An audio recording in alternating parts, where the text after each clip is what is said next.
Hello. I would usually record like in the day, but I've not had chance today, so I'm just like shining a light directly in my face. I just saw Bumblebee, the Transformers spin-off movie. So I've been a bit of a long-suffering Transformers fan, I suppose. Growing up, I actually quite liked the Michael Bay ones.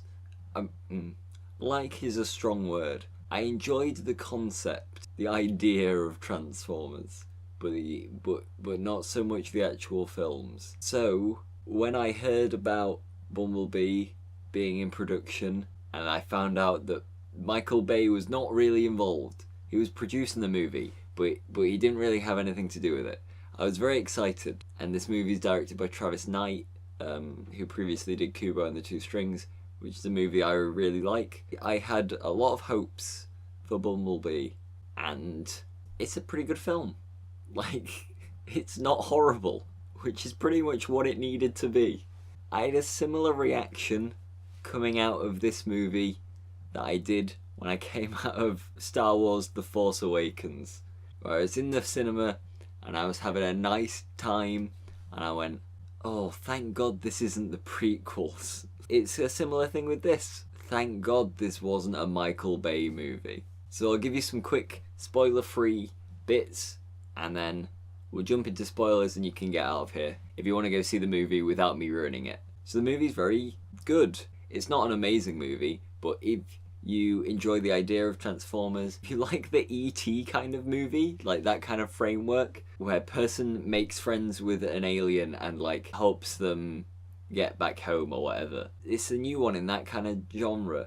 The movie's very cute. There's a lot of cute moments between Bumblebee and Charlie, who is Haley Steinfeld's character. I think she's really good in the film. She's got a friend in the movie who it doesn't really feel like they should be there, but I'll go more into that in spoilers. But yeah, it's completely free of Michael Bay madness. You know when you watch the older Transformers movies and it's just hell, and you can't really tell what's happening on the screen, and all the Transformers look horrible and they all look exactly the same. There's none of that.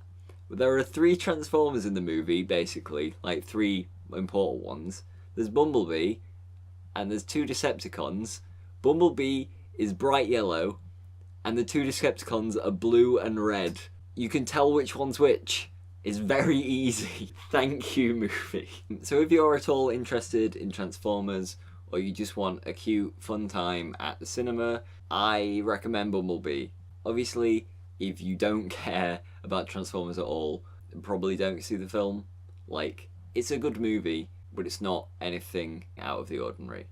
But I enjoyed it a lot, and I think if you go see it, you'll probably have a good time. Spoilers from here. I'm going to talk about the whole movie.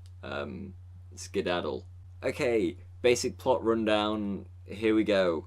We start off on Cybertron, which is the Transformers homeworld. There's a big war going on. This is the war that's going on in all Transformers properties. It's the Autobots against the Decepticons. And basically, the Autobots are losing. They all have to flee into space, and they all go off to different planets. And Optimus Prime is he says, B, you go to Earth, set up a base, keep Earth safe, we'll all come meet you there when we can. So Bumblebee goes to Earth, and the Decepticons find him immediately. They have a fight, Bumblebee loses. There's a cool line where the Decepticon is tell me where Optimus Prime is, and Bumblebee goes, I'll never talk. And then the guy goes, let's make it official, and he rips his freaking voice box out, which is a cool moment. And it explains why Bumblebee can't talk in the other movies. And then Bumblebee loses memory. He gets found by Haley Steinfeld, a gifted child mechanic. She used to fix up cars with her dad, which is cute, but now her dad has died.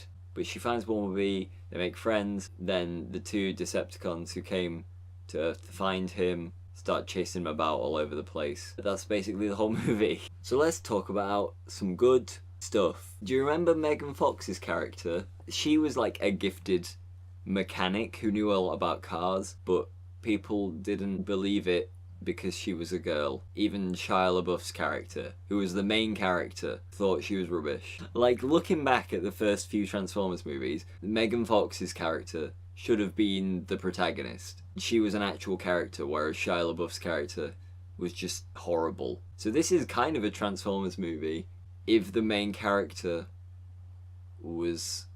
I literally just said her name a little bit ago and I've forgotten it again. Fox. Megan Fox. What's wrong with me? Yeah, it's kind of a movie if she was the main character instead of Shia LaBeouf, and it shows that this would be a way better movie. Like, there's a few moments in the film where Bumblebee is like, my chest hurts, and she's like, well, hey, let me take a look at that. I'm a mechanic. I know things about cars, and you're a car. Why was Shia LaBeouf the main character of those other ones? There's a lot of setup and payoff in this film, which is something that I always like to talk about.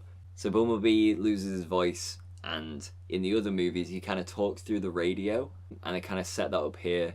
Haley Steinfeld's character fixes the radio and puts it back in Bumblebee, and then he uses it to like talk to her. She's putting tapes in, and she plays The Smiths. She plays Girlfriend in a Coma, which is a very cheery song. I really like The Smiths, but they are a miserable band. But they play Girlfriend in a Coma, and Bumblebee like shoots the tape out. He's like, I'm having none of this. But then at the end of the film, he plays the little bit where it goes, I would hate anything to happen to her, talking about Haley Steinfeld.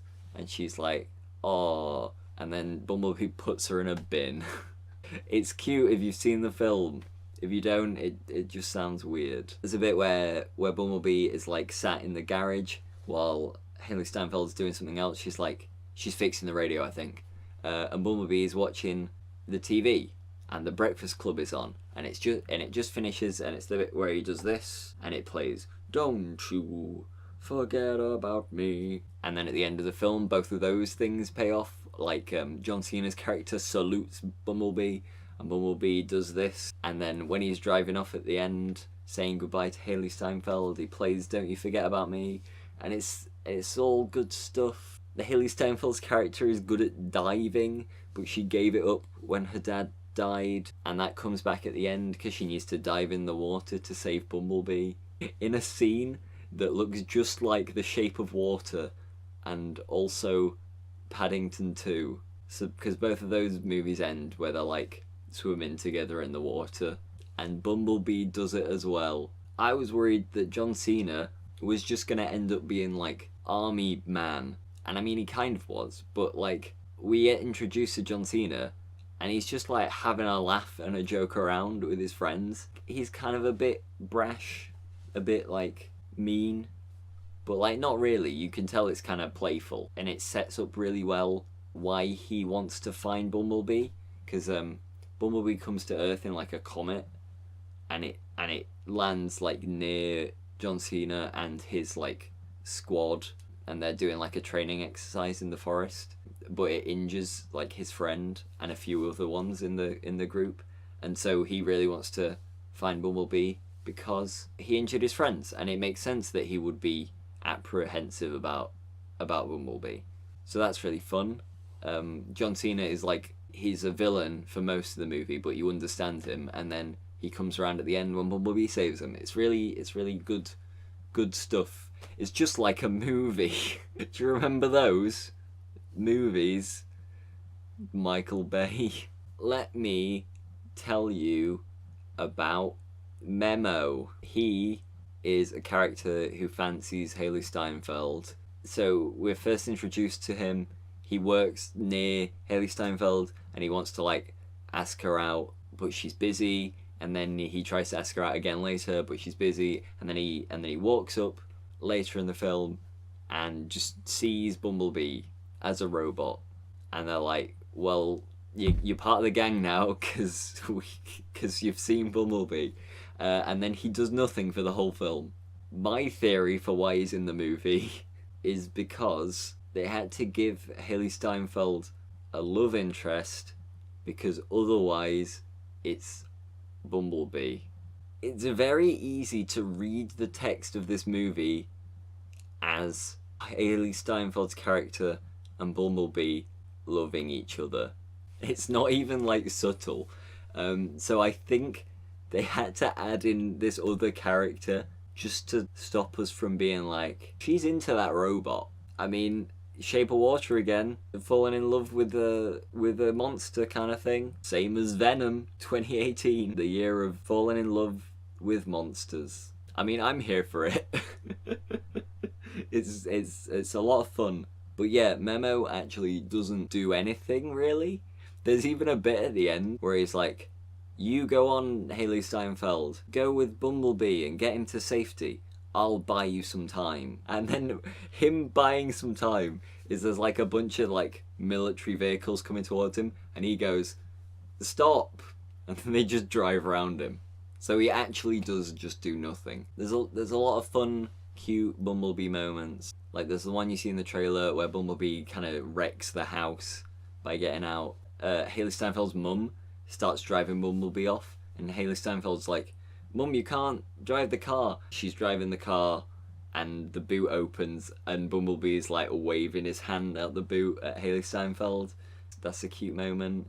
And she's like telling him, you can't show yourself around other humans, you don't know how they're gonna react. She's teaching him to like hide and he's not quite getting it, and that's a fun, cute scene. This film's just like what the first other Transformers movie should have been. It's a fun introduction to the character and there's a likeable human protagonist. That's all you needed in the other ones. And they're such a mess, but this one was so nice. I did get a bit nervous at the start when the movie opened and we were on Cybertron and there was just a massive battle going on. And I was like, oh no, it's gonna be like this. But that's pretty much just the first 10 minutes and then they don't have like a big fight again like that for ages. It has like a little bit of the Michael Bay stuff in it, but it mostly avoids it. Even in the battle at the start, it doesn't have the problem of all the characters looking the same. I don't know an awful lot about Transformers. Like, I know the yellow one's Bumblebee, and I know what Optimus Prime looks like, and like a couple of the other ones. And there's a bit where it like pans across the Autobots, and we look at one, and they're like, we need to wait for Optimus or something. And I'm like, that's RC. I can tell because she's the pink one, and she's actually colourful in this movie. So it did better than the Michael Bay movies did in terms of like having characters you can tell who they are. So that's it, I guess. I don't have an awful lot left to say about the movie. It's kind of low-key. It's a way smaller story than they usually do, which was really nice to see. All the characters are cute, like, there's a lot of fun scenes. It's a very nice, chill movie, which I really appreciated after the hell that was the Michael Bay ones. So yeah, if you like Transformers, or at least interested in them, and you want to see a good movie with robots that turn into cars, I highly recommend Bumblebee. It's a lot of fun, and the box office results for it have not been good, so please go see this so they make more Transformers movies like this and less like the Michael Bay ones, because those are just awful, and this is actually a fun movie. If you saw the movie, I guess let me know in the comments what you thought of it. I can't see anyone having too strong an opinion on it. Like, it's a very light-hearted, fun movie. I can't see anyone hating it. Like and subscribe, or whatever. I don't know. Do whatever you want. I'll put some links on the screen to various things, all related to me. I still can't end the video. Goodbye.